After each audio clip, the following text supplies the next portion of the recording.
भूतिया हवेली। रात का समय था और घने जंगल के बीच एक पुरानी हवेली खड़ी थी। इस हवेली की ईंटें समय के साथ धुंधली हो चुकी थी और खिड़कियों पर मकड़ियों के जाल लटक रहे थे। गांव के लोग इस हवेली के पास जाने से डरते थे, क्योंकि कहते हैं कि वहां भूतों का वास है। कहानी शुरू होती है विजय और उसकी 3 दोस्तों के साथ। वे चारों विश्वविद्यालय के छात्र थे और भूतिया जगहों की खोज में रुचि रखते थे। एक दिन उन्होंने तय किया कि वे उस पुरानी हवेली की जांच करेंगे, जिसके बारे में वे कई कहानियां सुन चुके थे। विजय ने कहा, क्या तुम लोग सच में तैयार हो? सुना है कि वहां अजीब अजीब आवाजें आती हैं। उसकी दोस्त सोनिया ने हंसते हुए कहा, अरे, यह सब पुरानी कहानियां हैं। चलो, देखते हैं कि वहां क्या है। तो चारों दोस्तों ने रात को जंगल की ओर प्रस्थान किया। उनके पास टॉर्च और कुछ खाना था, ताकि अगर उन्हें देर हो जाए तो वे भूखे न रहें। वे धीरे धीरे हवेली की ओर बढ़े। जंगल के बीच में रास्ते पर अजीब अजीब आवाजें आ रही थीं, जैसे कि कोई उन पर नजर रख रहा हो। लेकिन उन्होंने सोचा कि यह सिर्फ जानवरों की आवाजें होंगी। जब वे हवेली के करीब पहुंचे तो उन्होंने देखा कि दरवाजा टूटा हुआ था। अंदर से हवा के झोंके आ रहे थे, जो खिड़कियों से टकरा रहे थे और अजीब आवाजें पैदा कर रहे थे। विजय ने अपनी टॉर्च जलाई और धीरे से अंदर प्रवेश किया। अंदर हर तरफ गंदगी और पुरानी चीजें बिखरी हुई थीं। तभी सोनिया ने एक अजीब सी चीख सुनी। वह चारों ओर देखने लगी, लेकिन कुछ भी नजर नहीं आया। उसने अपने दोस्तों से कहा, क्या तुमने वह सुना? सभी ने सिर हिला दिया और वे धीरे धीरे हवेली के और अंदर चले गए। अंदर एक पुराने कमरे में उन्हें एक पुरानी किताब मिली।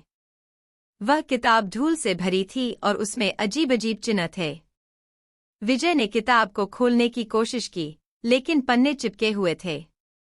उसने अपनी ताकत लगाई और तभी हवेली के अंदर अजीब घटनाएं घटने लगीं। हवा अचानक तेज हो गई और खिड़कियों से पर्दे उड़ने लगे। एक अजीब सी छाया दीवारों पर घूम रही थी। सोनिया ने डरते हुए कहा, हम यहाँ से निकलते हैं। लेकिन विजय ने कहा, नहीं, हमें देखना चाहिए कि यहाँ क्या है।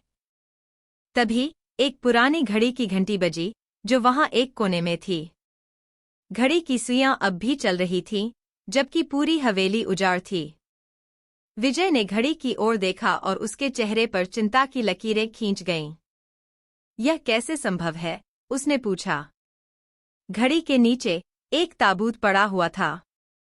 उसने पहले इस पर ध्यान नहीं दिया था, लेकिन अब जब हवा ने धूल को हटाया तो उसने इसे देखा। विजय ने अपने दोस्तों से कहा, हमें इसे खोलना चाहिए। शायद यह हमें कुछ और सुराग देगा, लेकिन सोनिया और अन्य दोस्तों ने मना कर दिया। तब अचानक हवेली के अंदर एक अजीब सी आवाज गूंजने लगी। यह आवाज किसी के रोने जैसी थी। चारों दोस्तों ने घबराकर एक दूसरे की ओर देखा। यह क्या है? रितेश ने कहा। विजय ने अपनी टॉर्च उठाई और उस दिशा में चलने लगा जहां से आवाज आ रही थी।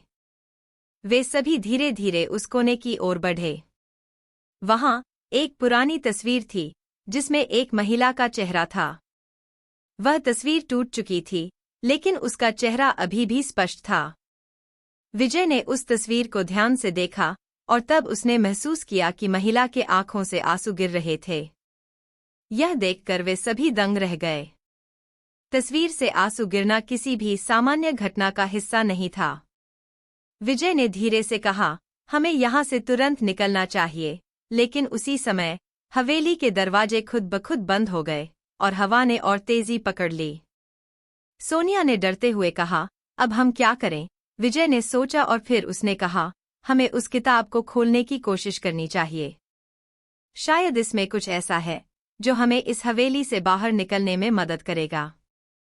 वे सभी उस पुराने कमरे की ओर लौटे जहां किताब थी। विजय ने अपने हाथों से किताब को खोलने की कोशिश की, लेकिन पन्ने अभी भी चिपके हुए थे। उसने फिर से ताकत लगाई और इस बार किताब खुल गई।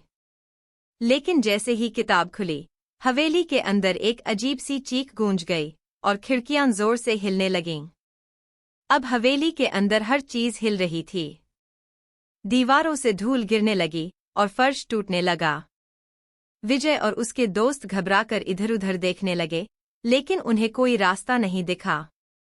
तभी किताब के अंदर एक पन्ने पर एक नक्शा दिखा, जिसमें हवेली का एक गुप्त रास्ता था।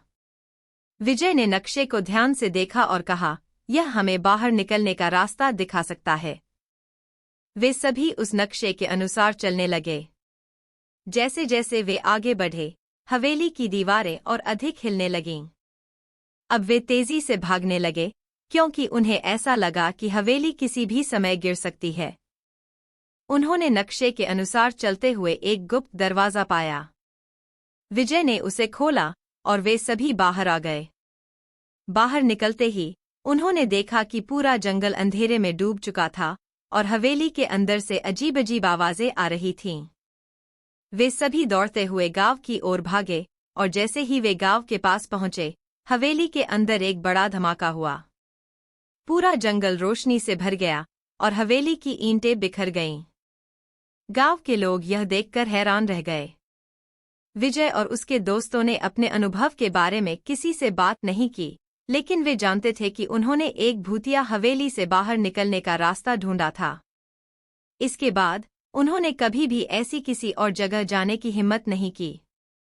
उनके लिए यह अनुभव हमेशा एक रहस्य बना रहा और वे जानते थे कि कुछ रहस्य बेहतर होते हैं जब वे अनसुलझे रह जाते हैं।